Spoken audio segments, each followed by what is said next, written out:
I just watched, I just watched a clip of a segment on a show that was talking about super fakes. Well, super fakes with regard to luxury handbags and how it's really hard to tell the real from the counterfeit. I mean, they have gotten so good nowadays. We're talking basically the same materials, the hardware feeling a certain way, and the logos look legit. I mean, it's gotten so serious that it's really, even if you take it to the actual boutique, the luxury boutique, it's hard for them to really tell the difference as well. So for a layperson and for one that's not really experienced in all of that, it's easy to be taken. But there are telltale signs. Though small, there are definitely clues. Whether it's the sizing or the spacing of the logo or a stamp or imprint on the hardware that normally would not be there, there are definitely clues. All of which reminded me of when I did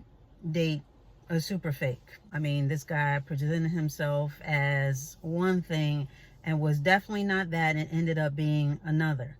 But the signs were there. The signs were there. Okay, so if you're ready for a little story time, a little dating story time, here we go. So really quickly, I was only a couple of years removed from high school and I was in my very first apartment. So, you know, I'm feeling all grownish and doing my own thing. Now, this guy that we're talking about, let's just call him Paul. So this guy, Paul, I met when I was at my grandmother's house. So I think I was standing on the porch or sitting on the porch or something like that. And, you know, just something very casual. I think he was driving by, he and his friend, he shouted out something from the car or got out the car. Either way, he stopped to talk to both my sister and me, and then he and I just started talking, just chit-chatting right there on the spot. And then after that initial meeting, I think we went out. It was very casual. He picked me up. I think we just sat in a park, on a park bench, and we talked about God and the Bible and how he was into certain, you know, gospel artists. I mean, we talked for a long time. And this took me aback because, you know, you don't really meet people, especially at that particular time, being so young, you don't really meet a lot of people that talk about God. They want to talk about other stuff. So this definitely intrigued me and sort of pulled me in a little bit. You know, he was nice looking, a little short for my taste, but you know, he was still taller than me. So we hit it off and we started hanging out a little bit more. He would come by, pick me up, and we would, you know, play some music. And it wasn't just all gospel music, you know. We played a little Wu-Tang, a little hippity hoppity, but we had a good time. He was very funny and things of that sort. So as I started to get to know him, I found out that he was married. Now hold on for a second. He said he was married but separated. He had been married for a while and it just wasn't working out. And so he and his wife have decided to separate and get a divorce. He even brought me around his wife and kids, and she was definitely detached. Like she didn't pay me no attention. You know what I mean? There was like no drama, and it looked very much like they were not together at all. But I tell you this, hindsight 2020, and just learning and getting more life underneath your belt now with my adult mature eyes and mind, there's no way that I would hang out or even consider hanging out or dating or looking at a man who is married but separated. Because if you are married but separated, that means you're still married. Unless you are divorced, that means you are still married. But of course, me being younger and naive, and again, me seeing the wife and them not interacting, I said, oh, okay, you know. So I went with the flow and we still hung out. Now, we were not hardcore dating, but there was a lot of flirtation and we hung out a lot. And like I said, I had just moved into my first apartment. So I was very proud of it, you know, very proud. And it was in the art museum area of Philadelphia. And You know, it was very eclectic neighborhood. It's a little studio apartment, and I just liked it a lot. And so he came over one time, and we were talking and watching something. He said, "Oh, you don't have cable?" And no, I didn't. I was just with the regular UHF stations and whatever else came with regular TV. So he said, "Oh, I'm going to get you some cable." Now, up until then, I was used to guys, you know, buying you a little something, you know, taking you out to dinner, whatever. But I never expected anybody to pay my bills or anything like that. So when he offered to get me cable, first I was like, "Yeah, you don't have to do that." He said, "No, I'm going to get you some cable. You can't be up in here with no, you know, just watching regular TV," or whatever he said. So I was like, "Ooh, okay, look at this." And he did. He got me some cable, and he paid the bill, I think for the month or whatever it was. And so everything was cool. In addition to that, he would buy me just little things here and there, and we would go out to eat at nice restaurants, and sometimes with his friends. You know, I met his friends and all this stuff. And again, we would just laugh and joke and just sort of hang out. But not all of his behavior was Christian-like, you know what I mean? Like, he was really like in them streets. I remember one time, because I think I told you guys about how God protected me even in the midst of all of my folly and foolishness. Well, he was on the list for that as well, because one time we were in the car and he was doing some extracurricular activities, that's how I'll put it, and I had no business at that point being in the car with him being under the influence, or even possibly being under the influence of some type of substance. But I sat there like a dummy in the car while he's driving and weaving through traffic, and yeah, so there was that too. Then one day he came up to me and he said, "Listen, I'm gonna need you to do something for me." And again, he had bought this and taken me this place. But for him to ask me to do something, it wasn't, you know, I didn't think it was going to be a huge deal. So he said, "Well, you know, I got these checks. I'm going to give you a check. And all I need you to do is to go into this particular bank and cash the check. That's all you need to do." And so I'm looking at him and I'm just like, okay, so you're going to give me a check and you want me to go into a bank and cash the check? He said, "That's it." Now my spidey sense went off, but again, being that he had done some things for me, I said, well, maybe this isn't what I think it's gonna be, or maybe I can just do this, and you know, what are the ramifications and this. Honey, let me tell you, long story short, I decided to do it. Yes, I know. So he gives me the check. And I go into the bank, because the check is made out to a specific bank. So you go to that same bank to cash the check. So I go in there and I sit down. I'm trying to remember, because I think I was just so stressed out. A lot of the details are a little fuzzy. But I know that I went in there and it didn't go well. Went in there, I sat in front of the customer service rep. It was a black woman. She was very nice.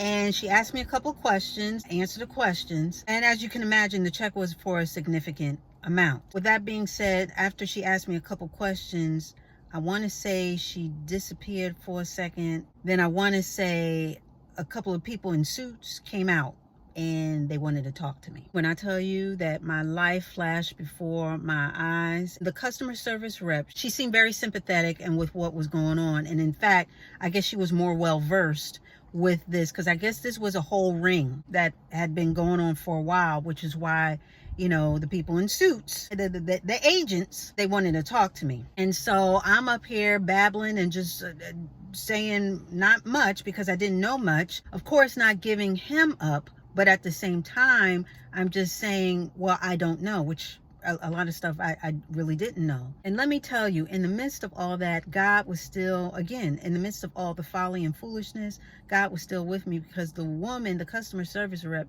vouched for me. She really felt like I was innocent in all of this, and that I didn't know what was going on, and that I was being used. And this, I believe, helped swing and assuage a lot of what the suits were thinking as far as their approach to me. So we ended up, you know, they took me to this other bank and asked me about my account. They wanted to tap my grandmother's phone because I didn't give them my address. It was a mess. It was a whole mess just for that one day. Right then and there, I think I matured by 20 years.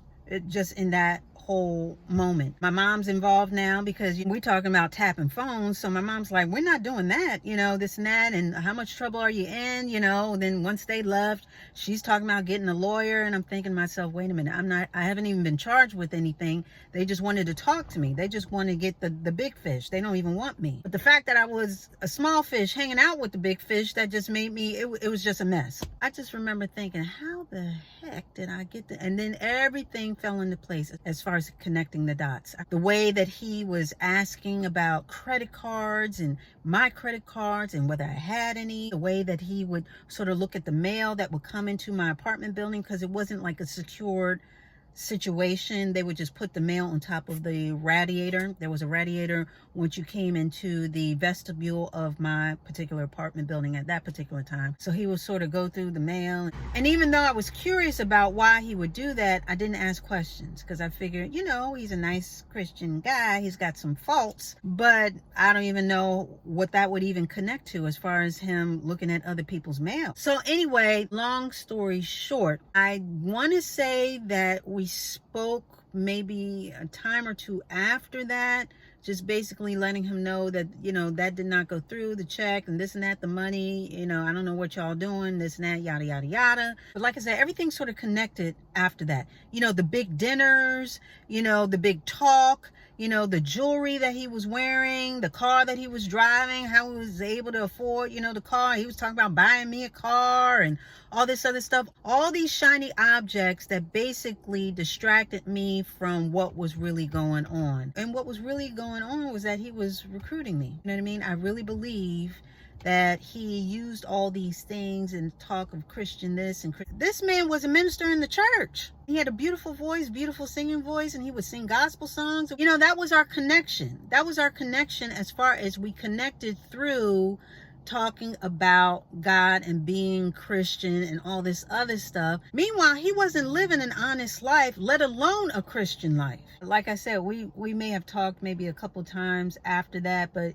I think he was smart enough to basically lay low and stop whatever he was doing at that point. And I had no interest in really speaking to him. We basically faded to black. But I tell you, God was there, because I thank God I didn't go to jail. Even the suits, they faded to black. They, again, because they wanted the big fish. So we were not going to have them, tap the phones and all that. That was eye-opening. Even though I had been through some things prior to, this really opened my eyes to a lot of things, including how people will lie to you and groom you for their benefit. They gain your trust, and then they do the whole switcheroo. They do a 180, and before you know it, you're already tied up in their web of deceit and lies. So with that being said, yeah, I once dated a super fake, and I almost ended up in some real trouble, real big trouble. Y'all, I could have been in jail. I could have been a Fat Boy song, in jail without no bail. Hello.